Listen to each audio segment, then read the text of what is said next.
Bismillahirrahmanirrahim. Assalamu alaikum. Welcome to another video and another lecture. आज के lecture में 15 में जो टॉपिक है होगा हमारा दैट इज पंच महापुरुष योग. ऑलराइट, जो बेसिक्स के हमारे मेन टॉपिक से हमने कवर कर लिए हैं. ऑलमोस्ट एक से दो टॉपिक और होंगे तो हमारे बेसिक्स कवर हो जाएंगे सारे.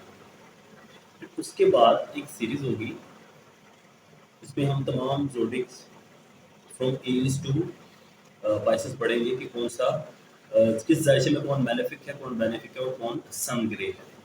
ऑलराइट, तो मैं चाह रहा था थोड़ा सा फ्री हो जाऊँ ताकि मुझे उसके लिए टाइम मिले रिकॉर्डिंग का, बट अभी नहीं मिल पा रहा. तो मैंने सोचा पहले ये वाला पहले पढ़वा देता हूँ. हालांकि ये वर्बोत्तम और कुछ मैंने टॉपिक्स पढ़ाए हैं वो बाद में आने थे, बट मैं वो पहले पढ़ा था. तो या अभी याद कर लो, जब आपको वो पढ़ा दूंगा 12 के 12 ज़ोडिक्स, तब आपको समझ आ जाएगी कि कौन सा योग कहाँ बन रहा है. खैर, व्हाट इज पंच महापुरुष योग?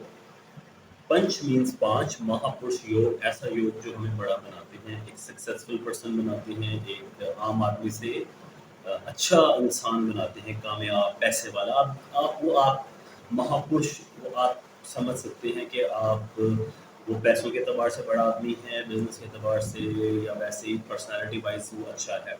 वो आपकी अपनी वो है सोच है कि आप उसको कैसे देखते हो. बट यूजली पंच महापुरुष योग पैसों के मामले में ही बोला जाता है कि यार ये बंदा कामयाब होगा, रिस्क के मामले में, काम और काज और फेम के मामले में ये बंदा बहुत ज़्यादा कामयाब तरीन इंसान बनेगा. दैट इज पंच महापुरुष योग. और पंच मीन्स पाँच. पाँच क्या?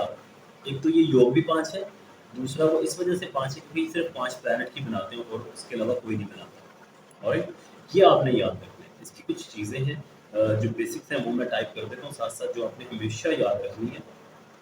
मैं टाइप्स को अभी हम कर लेते हैं आगे. और सबसे पहले तो आपने प्लैनेट्स याद रखने हैं जो पंच महापुरुष योग बनाते हैं. प्लैनेट्स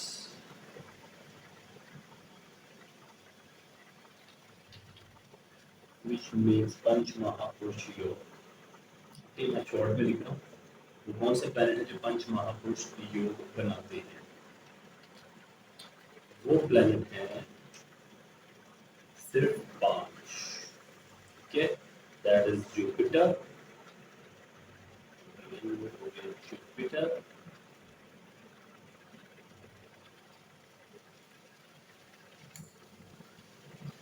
मर्क्यूरी,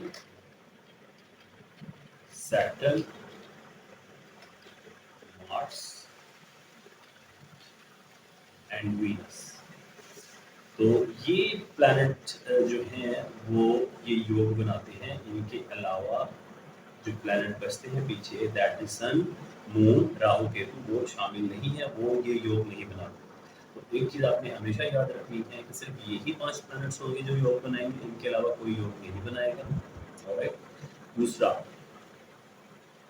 वो चीज़ ये है कि इसके लिए ज़रूरी क्या है, पंच महापुरुष योग होने के लिए क्या उसकी डेफिनेशन है या उसकी सर्कमस्टांसेस क्या होने चाहिए तभी वो बनेगा. ठीक है, नंबर 1,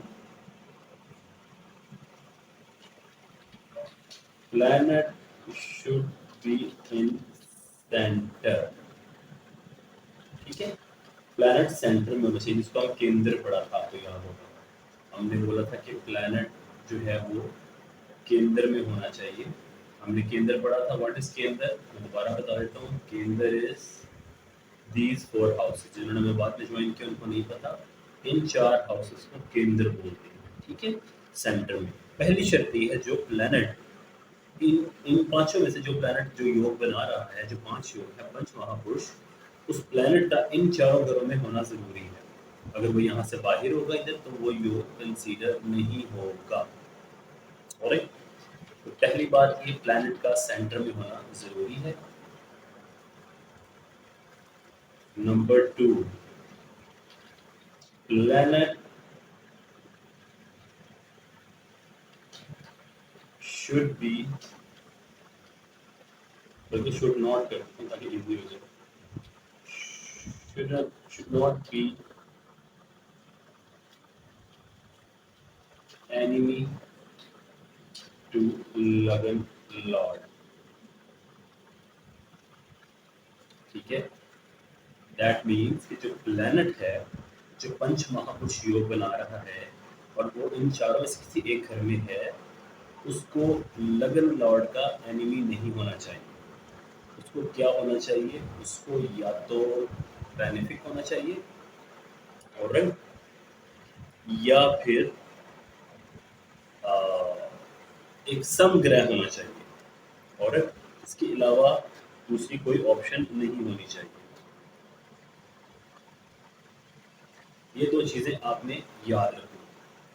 प्लैनेट केंद्र में हो और लगन के मालिक का दुश्मन ना हो, या तो उसका दोस्त हो और या फिर उसका जो है वो उसका क्या हो जी, उसका हो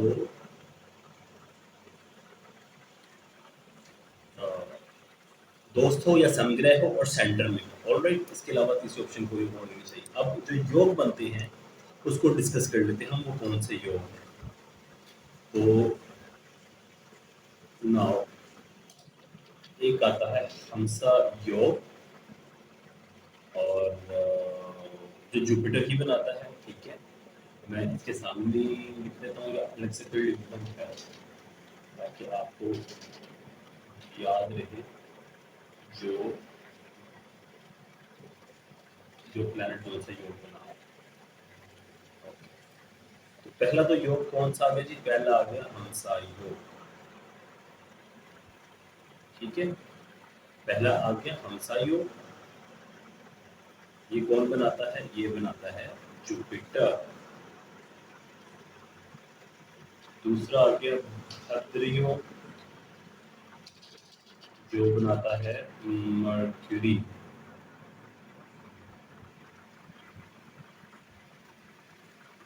ठीक है, दो हो गए।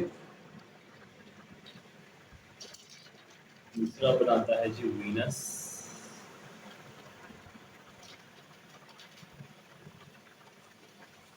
ठीक है, चौथा बनता है ये मैंने वीनस लिखा है। ठीक है, Ruchak. Ruchak is Mars, and last word note is Sasa. तो इसको सासा बोलते हैं, उसको साशा भी बोलते हैं। तो ये आपकी अपनी नॉलेज है, ये कौन सा स्पेलिंग लिख लो, इसमें कोई मसला नहीं है। तो ये है जी वो 5 प्लैनेट्स जो बनाते हैं पंच महापुरुष योग। ठीक है, तो आपने क्या याद रखा? आपने ये याद रखा कि सिर्फ 5 प्लैनेट्स हैं जो ये योग बनाते हैं, that is Jupiter, mercury, Saturn, Mars and Venus. और जो जो वो योग बना रहे हैं, तो जुपिटर कौन सा योग बना रहा है? जुपिटर बना रहा है जी हंसा। और इसके बाद आ जाता है मर्क्यूरी। मर्क्यूरी बनाता है, बल्कि मैं यहाँ लिख देता हूँ, योग और योग साशा योग, राजा प्रिया। राइट,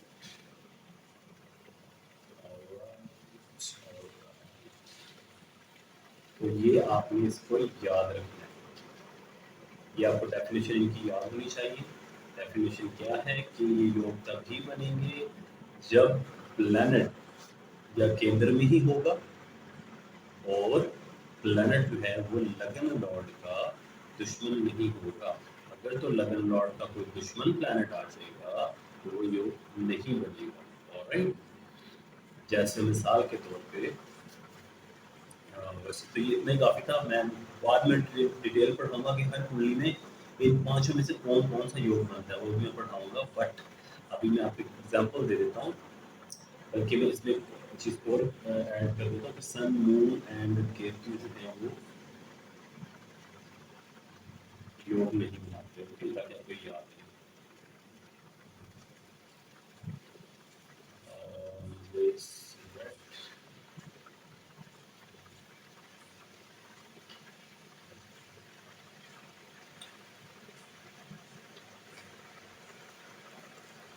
बाकी आप बोले ना sun moon Rahu Ketu doesn't form पंच महापुरुष योग, ये आपने याद रखना है। सन मून राहु केतु का इससे कोई लेना देना नहीं है, सिर्फ 5 ही प्लैनेट के योग बनाते हैं, इसमें इसका नाम पंच है, 5 ही योग हैं। और ये वो योग है जो मैंने लिख दी है, दैट इज हंसा भद्र मलाव्य रुचिक एंड साशा, कुछ इसको सासा भी पढ़ते हैं, नो इशू। तो हंसा योग हमेशा जुपिटर बनाएगा, भद्र योग हमेशा कौन बनाएगा, मर्क्यूरी, मलाव्य योग बनाएगा वीनस, रुचिक योग बनाएगा मार्स, और सासा योग बनाएगा सैटर्न।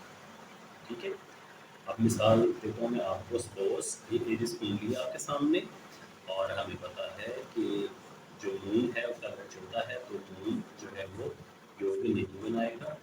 ऑलराइट, अब एक घर आ गया मार्स का, एक घर आ गया वीनस का, एक घर आ गया सैटर्न। ऑलराइट, अब सैटर्न, वीनस और मार्स ये तीन दोनों आपस में दुश्मन हैं, ये आपको पता है। ठीक है, ये दोनों आपस में दुश्मन हैं। इसी तरह ये मार्स और वीनस भी आपस में दुश्मन है, एक दूसरे के ऑपोजिट हैं, इसलिए इसका तो योग बनता नहीं है मून का, और वीनस का भी नहीं बनता क्योंकि एनिमी है, और बनना तो सैटर्न का भी नहीं चाहिए। ठीक है, लेकिन क्योंकि आपको पता है कि मार्स को दिशा भर किसी के घर में मिलता है, मार्स हमेशा 10th हाउस में जाके उसको डायरेक्शनल स्ट्रेंथ मिलती है, और मार्स इस कुंडली में सम ग्रह बन जाता है, जिसकी वजह से मार्स को सॉरी सैटर्न का भी इस कुंडली में साशा योग बनता है। ऑलराइट, तो इस कुंडली में 2 योग बनेंगे, एक तो सैटर्न का साशा योग और एक मार्स का बनेगा रोचक योग। अब डेफिनेशन के अकॉर्डिंग जो बात है वो ये है, अब पहले हम रोचक योग को देख लें। अगर मार्स पहले ही घर में आ जाए, 2 घर हैं मार्स के यहाँ, और ये 2 घर हैं, अगर एरिस कुंडली में मार्स यहाँ अपने ही घर में आ जाए तो इसको हम कहेंगे मार्स ने यहाँ आकर पहले ही घर में एरिस कुंडली में आकर रुचिक योग बना दिया। रुचिक योग बनाने से आपको पता है मार्स के अंदर बड़ी मतलब एनर्जीज बहुत पावरफुल होती है, बड़ा एनर्जेटिक अग्रेशन वाला स्टार है, बहुत ही वो फौजियों और पुलिस वाला बड़ा एक्टिव रहने वाला वो स्टार है, तो ऐसा बंदा इसी नेचर का होगा। ठीक है, बहुत एक्टिव, बहुत अग्रेसिव, बहुत शार्प माइंड, बॉडी बहुत अच्छी होगी, बहुत स्ट्रांग होगी, बहुत सारे मस्कुलर लोग जो आपको मिलेंगे उनमें ही आपको नजर आएगा। ऑलराइट, और बंदा बहुत ज़्यादा समझदार और बहुत ज़्यादा एक्टिव, यानी जो भी मार्स की क्वालिटीज़ है वो सारी आप लगन में डाल लें, उस बंदे की पर्सनैलिटी बन जाएगी, बड़ी रेडिश टोन होगी उसकी। फिर मार्स की 4 लिस्टियाँ हमने पढ़ी थी, 4, 7 और 8, आपको याद होगा हमने पढ़ा था, जहाँ मार्स बैठता है वहाँ से चौथे घर को, वहाँ से 7वें घर को, और वहाँ से 8वें घर को देखता है। तो इन चारों घर के रिजल्ट्स उसको मिलेंगे। ठीक है, 4 चौथे घर से उसकी मदर, गाड़ी, प्रॉपर्टी, लैंड, हर चीज़ वो बंदा गेन कर लेगा, क्योंकि जो इतना स्ट्रॉन्ग मार्क्स होगी उसको बेनिफिट्स दे रहा है, तो जब चौथे घर को देखेगा तो चौथे घर में जो भी प्रॉब्लम्स आ रही होंगी उनको खत्म कर देगा, और उसको चीज़ें उस बंदे को मिलेंगी उसकी लाइफ में। 7th हाउस को देखेगा, बहुत अच्छा है। बहुत सारे लोग समझते हैं कि आपको पता है डेफिनेशन के अकॉर्डिंग तो यही है, मार्स फर्स्ट हाउस में हो तो मंगलिक बंदा होता है, लेकिन उसका साशा योग बनने से उसका ये मंगलिक वाला इफेक्ट खत्म हो जाएगा, ऑब्वियसली मंगलिक रहेगा। अभी आप इतने कंफ्यूज नहीं होना इस चीज़ को देखते हुए। ठीक है, तो अभी आप ये सोचें कि यही पढ़ें कि जब ये यहाँ आएगा ये स्ट्रॉन्ग हो जाएगा और मंगलिक योग खत्म हो जाएगा, क्योंकि उसकी और भी आगे डिटेल्स हैं जो मैं बाद में पढ़ाऊंगा, नेक्स्ट लेवल पे थोड़ी एडवांस है कि ये साशा योग, सॉरी ये रुचिक योग खत्म भी हो सकता है मार्स का, उसकी वजह और है। अगर मैं वो बताऊंगा तो ये जो है वो बहुत लंबी हो जाएगी, तो अभी हम जो कि बेसिक्स पढ़ रहे हैं इसके लिए भी इतना ही काफ़ी है। 7th हाउस को देखेगा, life partner, daily wages, partnership बेहतरीन रहेंगी उसकी। 8वें घर को देखेगा तो तमाम ऑब्स्टेकल्स 8वीं घर से रिमूव हो जाएंगे, चोटें, परेशानियां, एक्सीडेंट्स, इन से बड़े अच्छे ताल्लुकात रहेंगे। तो ये बना इस कुंडली में रुचक योग। ऑलराइट, नेक्स्ट इज साशा योग। साशा योग का मतलब तब जब सैटर्न इन 2 घरों का मालिक है इस कुंडली में, लेकिन क्योंकि जो सैटर्न है उसके पास केंद्र का भी एक घर है, ये वाला 10वां, अगर सैटर्न कुंडली में बाय बर्थ एरीज वालों के यहाँ बैठा है तो उसको हम कहेंगे साशा योग। बहुत अच्छा होगा, सैटर्न की जब दशा चलेगी उसको नेचुरली कुछ चीज़ें एक्स्ट्रा ऑर्डिनरी मिलेगी, करियर में उसका मतलब एक आप देखेंगे ऊंचाई आएगी, एक्स्ट्रा ऑर्डिनरी उस बंदे का करियर होगा, बहुत ज़बरदस्त अच्छा करियर होगा। सैटर्न की 3 दृष्टियाँ होती हैं, 3, 7 और 10। तो जब तीसरी नज़र से यहाँ देखेगा, बैरून मुल्क भी जा सकता है, जाएगा, खूब सारा माल कमाएगा, बेहतरीन रहेगा। यहाँ से देखिएगा जब अपनी 4th हाउस में, तो अभी घर, गाड़ी, हर चीज़ उसको मिलेगी, मदर के साथ रिलेशंस बहुत अच्छे रहेंगे। सैटर्न जो उसका कारक ऑफ हाउस, जो भी हम घर बनाते हैं उसका कारक सैटर्न होता है, ठीक है? जो भी हम सामान लेकर आते हैं लैंड के अलावा, प्लॉट के ऊपर जब कंस्ट्रक्शन कराते हैं, दैट इज सैटर्न। तो सैटर्न फिर उसी को देख रहा है, जिसको कारण भाव भी बनता है किसी का, आप समझ लें। तो घर भी बन जाएगा उस बंदे का। 7th हाउस को देखिएगा, 7th हाउस में आपको पता है सैटर्न लिब्रा के अंदर ऐसे एक्सॉल्टेड होता है और हाउस वाइज में इसका फेवरेट हाउस है, तो बेहतरीन परफॉर्म करेगा, ऑब्स्टेकल्स रिमूव करेगा, ताल्लुकात वाइफ साथ बेहतरीन अच्छे रहेंगे। और क्या कहते हैं, डेली वेजेस और पार्टनरशिप में सैटर्न बेहतरीन अच्छा परफॉर्म करेगा। तो इस तरह से इसको रीड करना है, कोई इतनी बड़ी साइंस नहीं है, बहुत आसान है, बट बेसिक आपको पता होनी चाहिए। आपने योग्स के नाम याद कर लेने, और ये योग किस किस से बनते हैं, आपने उन प्लैनेट्स के नाम याद कर लेने हैं। और दो चीज़ें आपने ये भी याद रखनी है कि प्लैनेट केंद्र में होना चाहिए और लगन लॉर्ड का फ्रेंड होना चाहिए या समग्रह होना चाहिए उस कुंडली में। अगर लगन लॉर्ड का एनिमी होगा और समग्रह नहीं होगा तो कोई फायदा नहीं, बिल्कुल नहीं होगा। तो ये छोटे से वीडियो इसको याद कर लो। आई होप आपको वीडियो अच्छी लगेगी, और कुछ चीज़ें शायद बहुत सारे आपको पता भी हों, कुछ के लिए बिल्कुल नया होगा ये। तो नेक्स्ट इसको फिर पढ़ेंगे, पहले बेसिक्स, बेसिक्स के बाद इंशाल्लाह जब टाइम आएगा दोबारा वन बाय वन सारा पढ़ेंगे कि हमसा योग किस किस बिजली में बनता है, कैसे बनता है, क्यों बनता है, क्या देता है, क्या नहीं देता, कैंसर कैसे होता है, सारी चीज़ें डिस्कस करेंगे, ठीक है? नेक्स्ट टाइम तक के लिए मुझे आपको इजाज़त, अपना ख्याल रखो।